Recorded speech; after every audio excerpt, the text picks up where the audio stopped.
Ladies, gentlemen, love is in the air. It's Valentine's Day, and this Valentine's Day afternoon I wanted to greet you guys to Neblime versus jakulangski, one of the most enduring partnerships in Cosmonarchy history.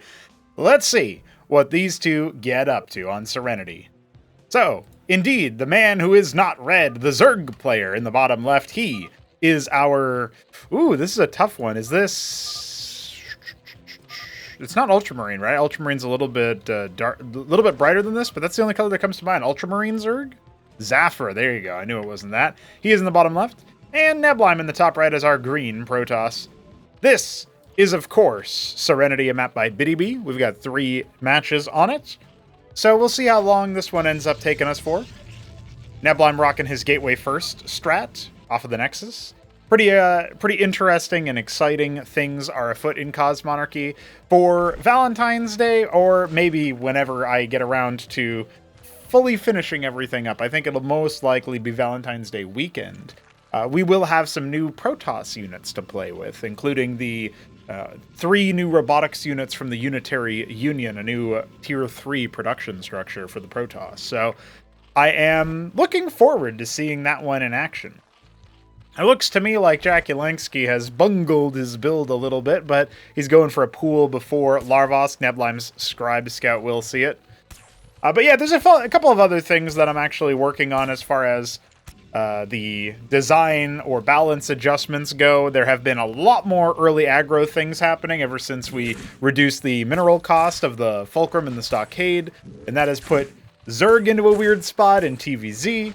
And also, you know, with the Protoss losing their need for a pylon first, that might throw off things for the first unit timing as well. So, you know, there's some adjustments that are going to be coming down the pipe, so to speak. And one of them is going to be that expansions, Ministries, Nexuses, Hatcherosks, are going to be losing 10 seconds build time.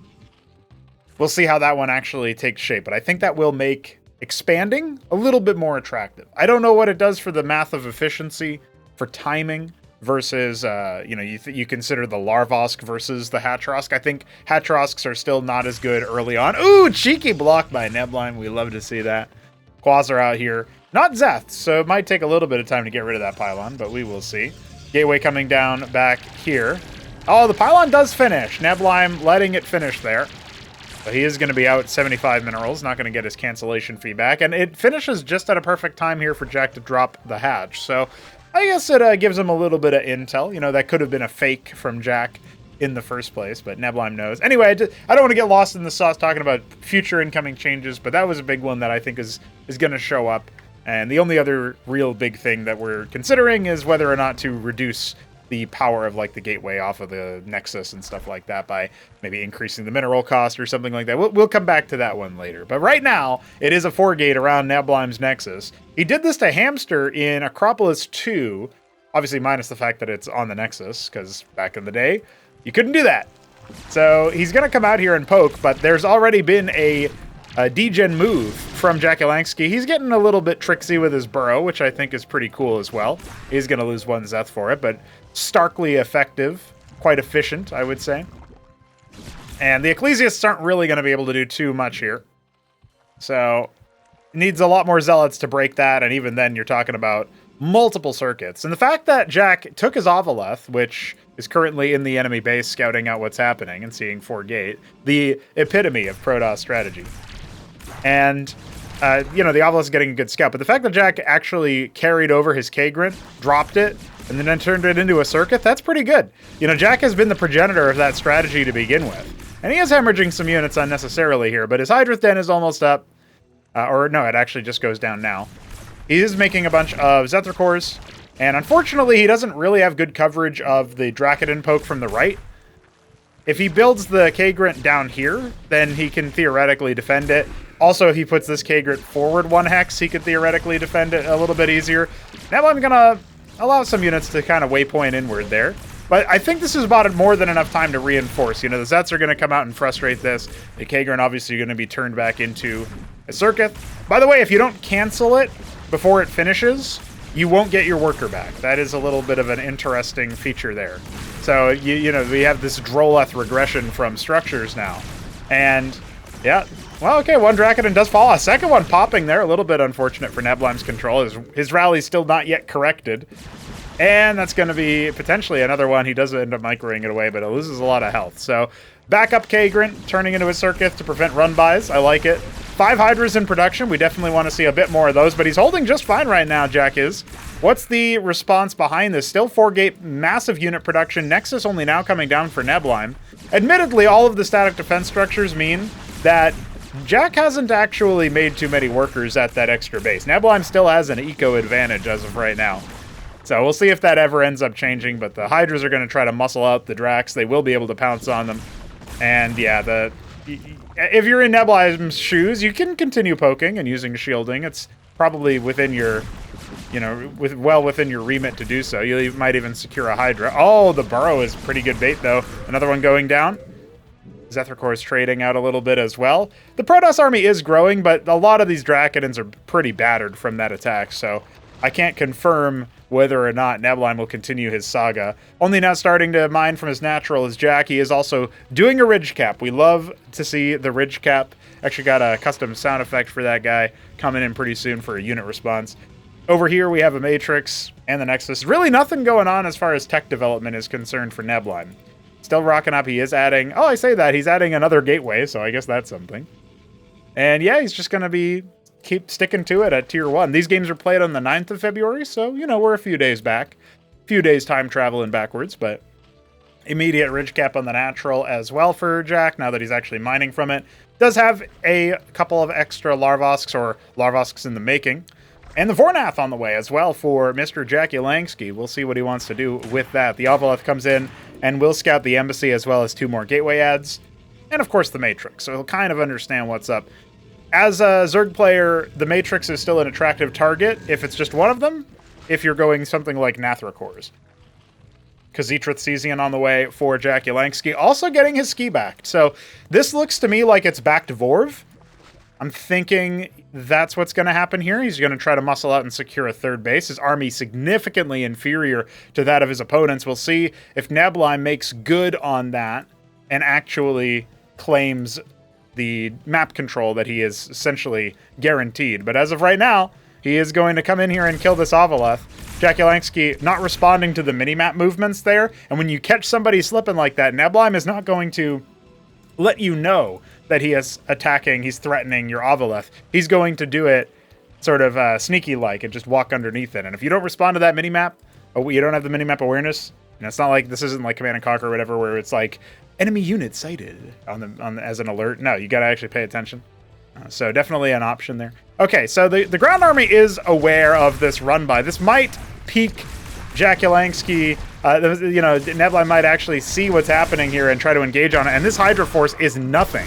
It cannot do anything over here. There was no static defense set up. Obviously, no degen move for the 3rd base there. The Hatrosk will absorb a lot of pressure. We got Zethricore coming in from the back line. These Hydras are basically dead to rights. As soon as they get caught out there and they don't immediately run away, they try to stand and fight. That is not going to work out whatsoever. And that is actually a non-trivial amount of the army that Jakulangski had. I don't know where his units are going, but I guess they're trying to flee from their demise. Or maybe actually, for a second, I thought that could have been a deliberate move to try to kind of pocket them over here and then flank. But you wouldn't want to do that with the Bactylisks, right? Like, that makes sense for like Hydra Zeth or something, but not there. Neblime now taking the economic bull by the horns even more ferociously than before as he's warping in Sedence on his Ridge Caps. He is also taking a 3rd base, so he will 100% have a better eco than the Zerg player, and he's just basically just solidifying that. He's had that better eco this whole game. 2 more hatches going down in the main base. Obviously, a Larvosk has been added as well, and with the Ridge Caps in the 2-base situation here for Jakulangski, while he could be getting a little bit more efficiency by triple harvesting from his gas nodes, his worker count isn't stellar anyway, so I think he only has like baseline saturation on his main and natural mineral fields.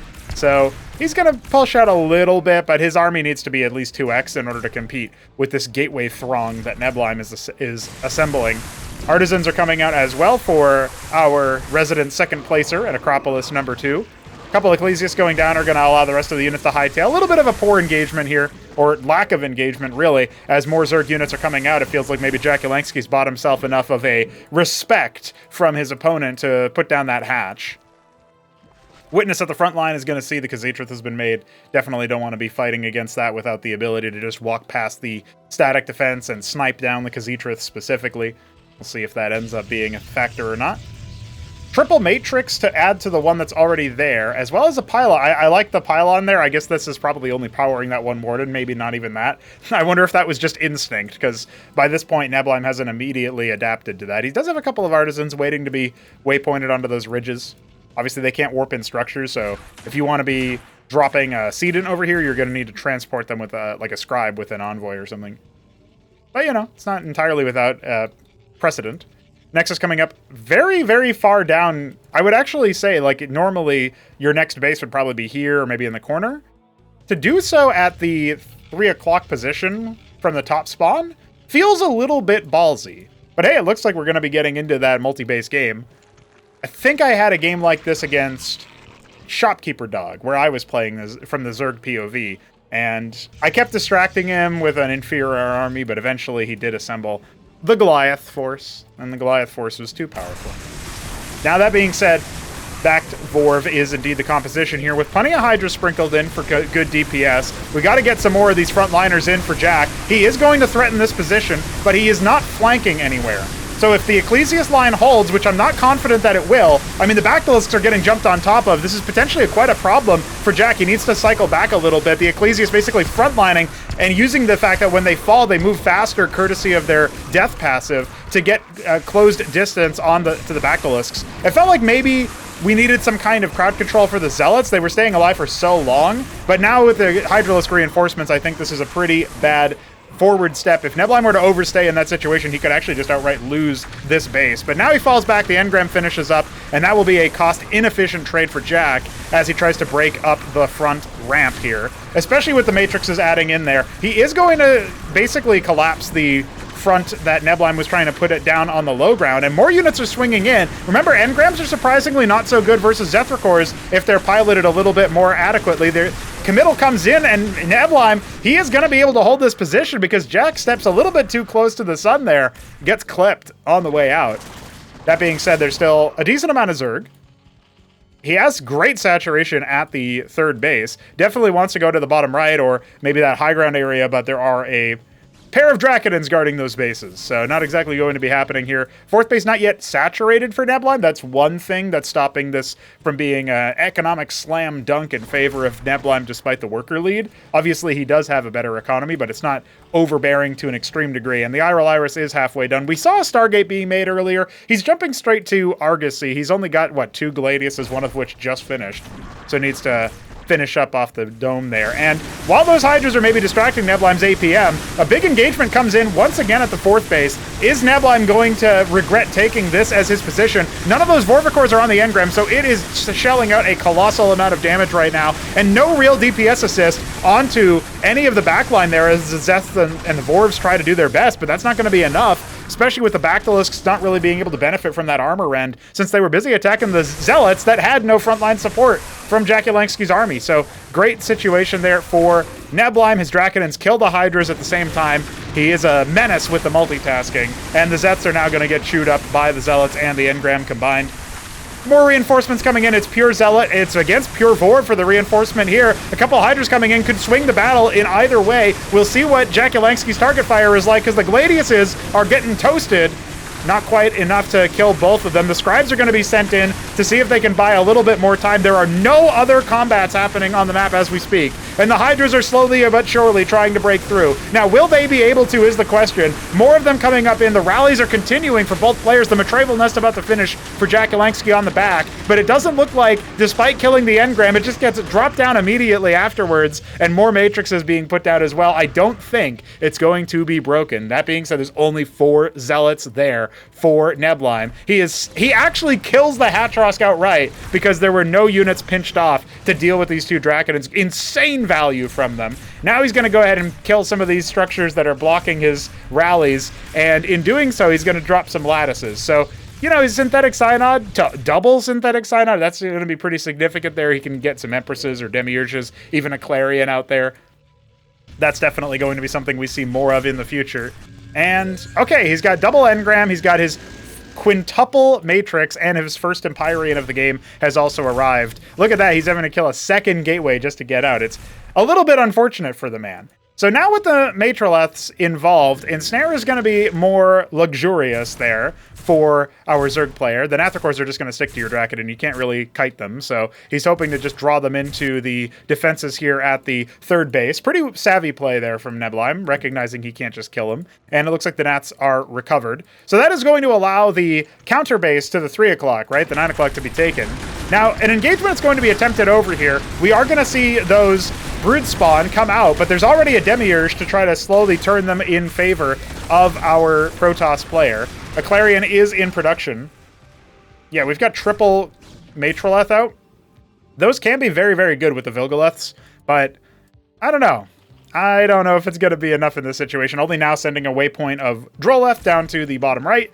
We'll see if jakulangski is able to get some kind of working economy. He's adding Oxal Cesians. I've seen this before. I was talking about this with Steven, actually, who had mentioned that he was having a difficulty understanding how Zerg worked properly for those evolutions. For a new player, it can be quite overwhelming, but I do think that the Oxal Cesians here are going to help out quite a bit for that sort of thing. You're going to see a lot more advanced mutations coming up as those bad boys get deployed onto the field. That being said, the air stack is hitting the bottom right base. There's a Convolutk, there's a Kagralisk, there's a couple of advanced workers. Well, jakulangski is going to do his best to try to deal with this. The Gladiuses aren't really going to be of too much assistance here, but the Empyreans are going to be so difficult to kill. There's 3 of them out. Not really that much in the anti-air space here for Jack's army. He is making a couple of Vithralisks, or at least one Vithralisk. He's also making some Bactylisk. Bactylisk Vithralisk is a really good combo, especially if the air fights over the ground and then the splash gets everywhere. But I do think that it's wise of Jack to mostly just end up trying his best to saturate the 9 o'clock position while this is all happening. So this is going to work out pretty nicely. The Clarions there, obviously, not really too significant. Anti-air defense is going up. He is going to need to morph them into Spear Tiths. Just didn't quite have the money. Sending another round of workers up as well to that counter position. Only anti-air defenses here and a couple of Zethicors. Bit of a missed opportunity for Jack as he's going to have to deal with incoming assaults on multiple fronts. I think he'll be able to hold his third base just fine, but that 5th one up there at 9 o'clock is definitely under duress. Reinforcements need to be pinched off there ASAP, but our Blue Zerg player is kind of getting hemorrhaged over here at this frontal stronghold for Neblime. And, you know, I was saying earlier, man, will Neblime regret taking this position? Well, he held it, and so absolutely not. No regrets there. I feel like we're getting pretty close to the clinching of the match here.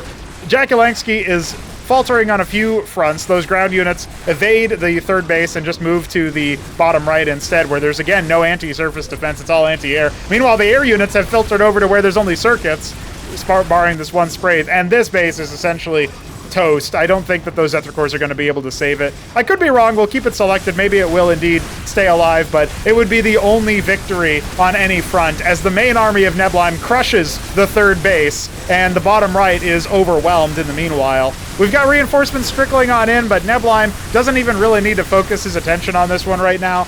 You know, he's sending more and more ground units over to quash that. Unfortunately, a Clarion goes down. You hate to see it, or you love to see it if you're anti-Protoss. He's trying to infest the Demiurge to get some coolness factor out, at the very least.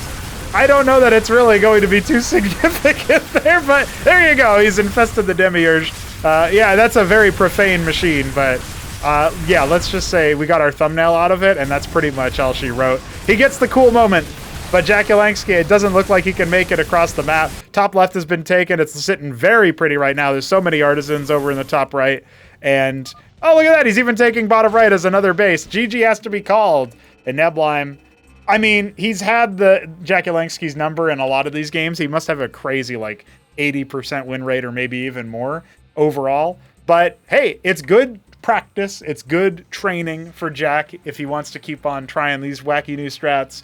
I think his degen strat early on was really good. And if he had tried to do that going into the third base situation, if he had degened a K-Grint over there, loaded it into the Ovolith, dropped it, and then morphed it into some anti-surface, or if he had maybe not overbuilt defenses in that situation in the natural, then his army would have been stronger, might have been able to handle toe-to-toe. Maybe it's just that he tried to take a third base a bit too quickly.